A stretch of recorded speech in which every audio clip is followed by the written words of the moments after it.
Welcome to my channel. Subscribe and enjoy daily stories about cheating, revenge, and relationship advice. The park was a canvas of autumn's finest. Brilliant shades of red, gold, and orange stretched across the landscape like a painter's palette. The crisp air was invigorating, carrying with it the faint rustle of leaves. Sarah and I walked leisurely along the winding path, our fingers entwined as we discussed our weekend plans. "Have you thought about what we should do for the anniversary?" Sarah asked, her eyes sparkling with curiosity. I glanced over at her, a smile tugging at my lips. "I was thinking of that new restaurant downtown. They have a great review for their anniversary specials." Sarah's face lit up with approval. "That sounds perfect. It'll be nice to get out of the house and try something new." Our conversation flowed effortlessly, punctuated by the soft crunch of leaves beneath our feet. As we rounded a bend, a figure emerged from the trees. He was stumbling toward us, his face flushed and contorted with anger. His ragged breaths and wild eyes made it clear that something was terribly wrong. "John! John!" he shouted, his voice breaking with frustration. "You think you can just take her and walk away?" I turned to Sarah, my smile fading. "Do you know him?" Before Sarah could respond, the man lunged at me. His wild, uncoordinated attacks caught me off guard, but years of karate training allowed me to react instinctively. I sidestepped his first swing and grabbed his wrist, twisting it behind his back in a controlled move. "Stop! Stop it!" I commanded, trying to subdue him without causing serious harm. "What's going on here?" The man gritted his teeth, his voice a strained whisper. "You think you can just take her from me?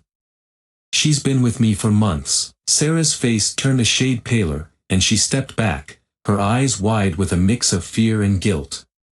"John, Quiet," the man barked, his eyes still locked on me. "She's my girlfriend, John. She's been lying to you." My grip tightened as I wrestled him to the ground, making sure he was restrained but not injured. I glanced over at Sarah, who was now visibly trembling. "Is this true?" I demanded, my voice steady despite the turmoil inside me. "Have you been seeing this man?" Sarah's voice was barely a whisper. "I didn't mean for any of this to happen. It was a mistake." The man's struggles weakened as I held him firmly.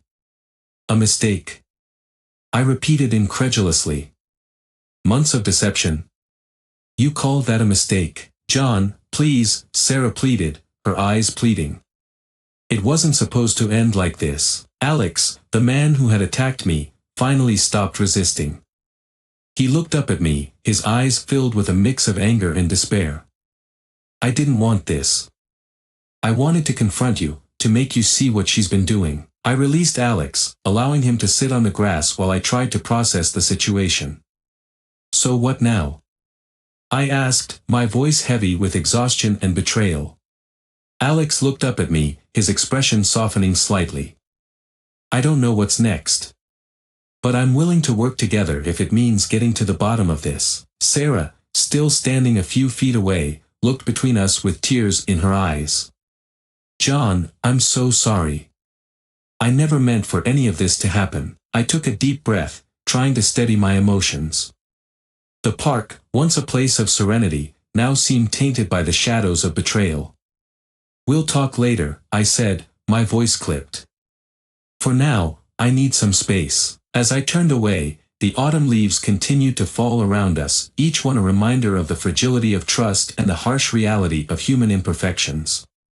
In the days following the confrontation in the park, I felt like I was wading through a fog of anger and confusion.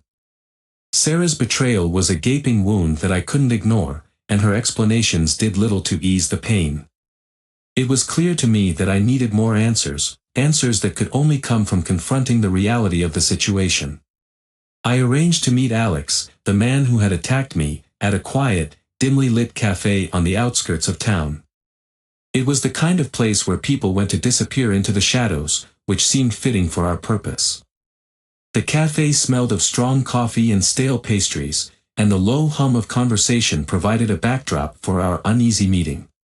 Alex was already seated at a corner table when I arrived. He looked up as I approached, his expression a mixture of weariness and determination. I slid into the seat opposite him, trying to suppress the residual anger I felt. "Thanks for meeting me," I said, my voice steady but guarded. Alex gave a short nod. "I figured we both need answers. This isn't how I wanted it to go down." I looked him in the eye, searching for sincerity. "Why should I trust you? You came at me with anger and accusations." Alex leaned forward, his hands clasped together on the table. "I know it's a lot to ask. But if we're both looking for the truth, we might be able to find it together. I've got some connections that could help us dig deeper." I hesitated, weighing his words.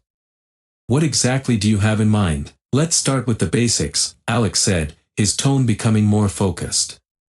"We need someone who can help us uncover any hidden communications. I know a hacker, Theo. He's good, and he owes me a favor." I was skeptical but willing to explore any option. "All right, let's bring Theo in. But remember, this isn't just about proving Sarah's infidelity. I need to understand why it happened." A few days later, I found myself in Theo's cluttered apartment.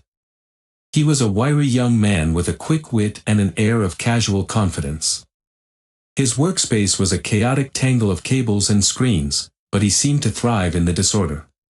"Alex says you've got a knack for finding hidden things," I said, shaking Theo's hand.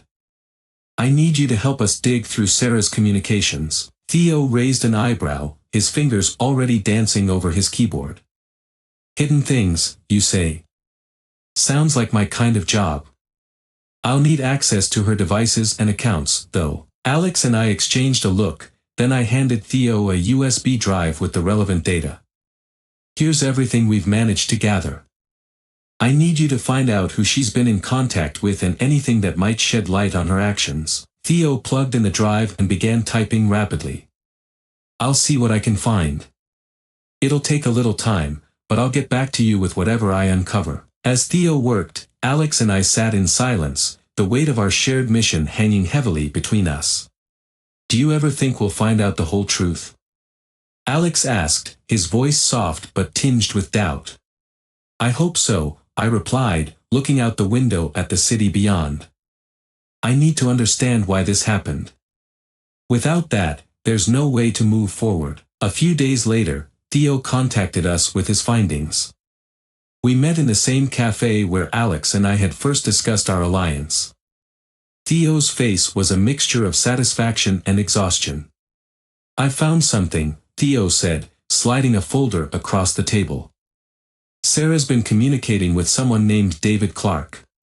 Their conversations are encrypted, but I managed to crack some of it." I flipped through the printed messages, my heart sinking as I read through the exchanges. They were filled with emotional confessions and plans, evidence of a relationship that had been more than just an affair. It was clear that Sarah's involvement with David was deeply rooted and complex. "Who is David Clark?" Alex asked, his voice betraying a hint of curiosity. "David Clark is someone Sarah reached out to after suspecting I was unfaithful," I explained, feeling a surge of frustration. "It seems their relationship was built on a misunderstanding, but it doesn't make the betrayal any less painful." Alex nodded slowly, his expression thoughtful. "So, what's our next move?" "We need to confront David," I said, determination hardening my voice. "We need to get answers from him and understand the full extent of what's happened." As we prepared for the confrontation, the uneasy alliance between Alex and me solidified into a partnership driven by a shared quest for the truth. The path ahead was uncertain, but we were committed to uncovering the reality of Sarah's actions and finding a way to move forward from the wreckage. The office building on the outskirts of town was nondescript, a monolithic structure of glass and steel that seemed to blend into the urban sprawl. It was the kind of place where secrets could be hidden behind closed doors. Alex and I arrived early, our breaths visible in the cool morning air as we waited in the parking lot. The sky was overcast, adding to the atmosphere of impending confrontation. "I hope you're ready for this," Alex said, his voice steady but laced with an undercurrent of nervousness. I adjusted my coat, feeling the weight of the upcoming confrontation. "As ready as I'll ever be." We need to get some answers from David Clark. Theo had managed to find David's office address and had arranged for us to meet him there. The plan was simple: confront David with the evidence Theo had uncovered and demand an explanation.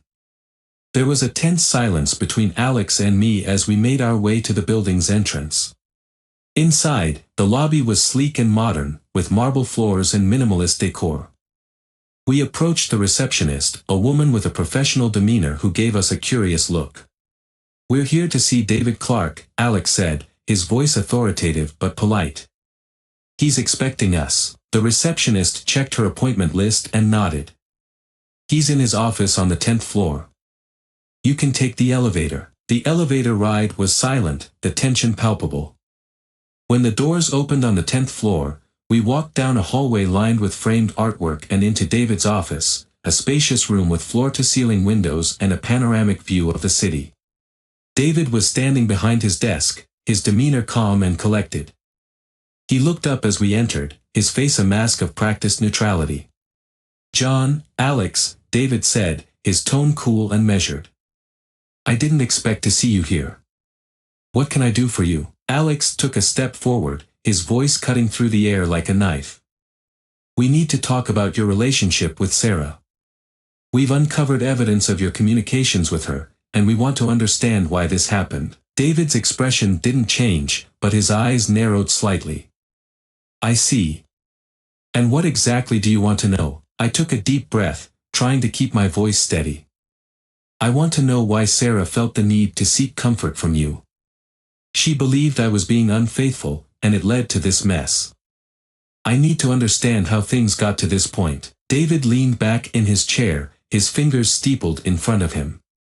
"Sarah came to me in a time of emotional vulnerability. She had suspicions about your loyalty, and I provided her with the support she needed. But it's clear there's been a misunderstanding." Alex's eyes were hard as he spoke. "A misunderstanding that led to a significant breach of trust.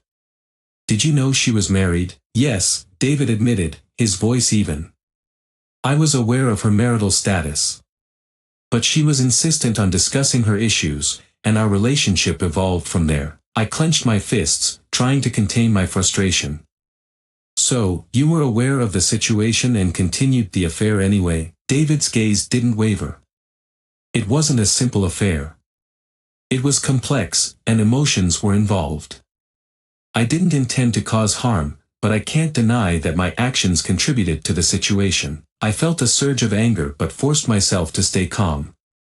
"Do you have any idea how this has affected Sarah, me, and our lives?" David sighed, a trace of remorse crossing his features.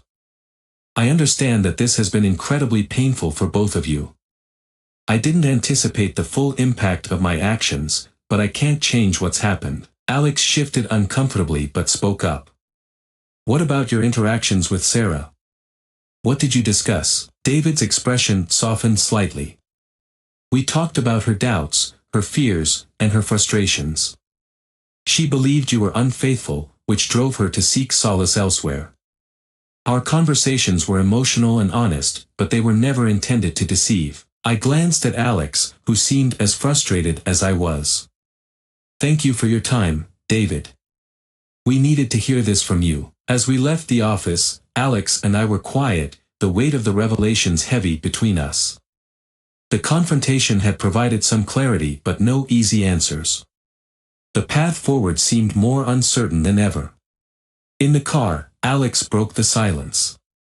"So, what now? How do you plan to handle this?" I stared out the window, the city lights blurring past. "I need to talk to Sarah. We have to face this together and decide what's next." Alex nodded, his expression reflecting a mix of understanding and resignation. "Good luck with that.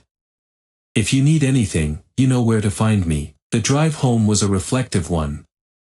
The confrontation had been painful, but it had also provided the insight needed to begin addressing the complexities of the situation. As I approached the house, I knew that the next steps would be difficult but necessary for rebuilding what had been broken. The weeks following the confrontation with David were a whirlwind of raw emotions and difficult conversations. Sarah and I had decided to face the reality of our situation head-on. The path to reconciliation was fraught with challenges, but we were committed to rebuilding our relationship with honesty and transparency. Our first step was to seek professional help. We began attending couples counseling, which provided a structured environment for us to explore our feelings and work through the issues that had surfaced. The sessions were intense, often leaving us emotionally drained, but they were also a crucial part of our healing process. Our therapist, Dr. Matthews, was a calm and perceptive presence. During one session, she guided us through a discussion about the roots of our mistrust and the ways we could start to rebuild our bond. "John, Sarah," Dr. Matthews said, her tone encouraging. "It's important to understand that rebuilding trust takes time and effort from both sides. What are your thoughts on how you can begin to heal from this?" Sarah took a deep breath, her hands clasped in her lap. "I know I've made mistakes, and I regret the hurt I've caused. I'm willing to do whatever it takes to rebuild trust, but I understand it won't be easy." I nodded, feeling a mix of sadness and determination. "I appreciate that, Sarah. For me, it's about understanding why things happened the way they did and finding a way to move forward. I need to be able to trust you again, and that starts with transparency and communication." Dr. Matthews nodded approvingly. "That's a good start. Open and honest communication will be key in this process. Remember, rebuilding trust is about consistent actions over time." In addition to therapy, Sarah and I made an effort to reconnect on a personal level. We spent time together doing activities we once enjoyed, trying to rekindle the bond that had been overshadowed by recent events. It was a slow process, but we found moments of joy in shared experiences, which helped to rebuild some of the emotional connections that had been strained. One evening, we decided to take a walk through the park where the confrontation had first occurred. The park was now a place of healing rather than a symbol of betrayal. As we walked along the familiar path, the serenity of the surroundings helped to calm our nerves. "I remember when we used to come here just to relax," Sarah said, her voice soft and reflective. "It feels different now, but it's good to be here together." I glanced at her, seeing the earnestness in her eyes. "It does feel different, but I'm glad we're here. It's important to face these places and memories together." Sarah stopped walking and turned to face me. "I know I can't undo the past, but I want to make things right. I want us to move forward with a fresh start." I reached out and took her hand, feeling a sense of cautious optimism. "We can do that. It's going to take time and patience, but I believe we can rebuild our relationship. We just need to be honest with each other and work through this together." A few days later, we had a heart-to-heart conversation in the comfort of our home. It was a conversation about our future and the steps we needed to take to rebuild our trust. "John, I want to be open about everything," Sarah said, her voice steady but emotional. "If there's anything you need to know, just ask. I want us to have a fresh start and be completely transparent with each other." I nodded, appreciating her commitment. "I need that transparency. I need to know that we're both committed to working through this and that we're on the same page." Sarah's eyes were filled with sincerity. "We are on the same page. I want to rebuild our trust, and I'm willing to do whatever it takes. I love you, and I want our relationship to be stronger than it was before." As we moved forward, our relationship was still a work in progress. We continued with therapy, worked on improving our communication, and made a conscious effort to spend quality time together. The process was gradual and often challenging, but we were determined to create a foundation of trust and understanding. By focusing on honesty, empathy, and consistent effort, Sarah and I began to heal from the wounds of the past. The journey wasn't easy, but it was a testament to the resilience of our relationship and our commitment to each other. The park, once a place of betrayal, became a symbol of our determination to overcome the past and build a future together. With each step forward, we were reminded that while the path to reconciliation was difficult, it was also filled with hope and the promise of renewal.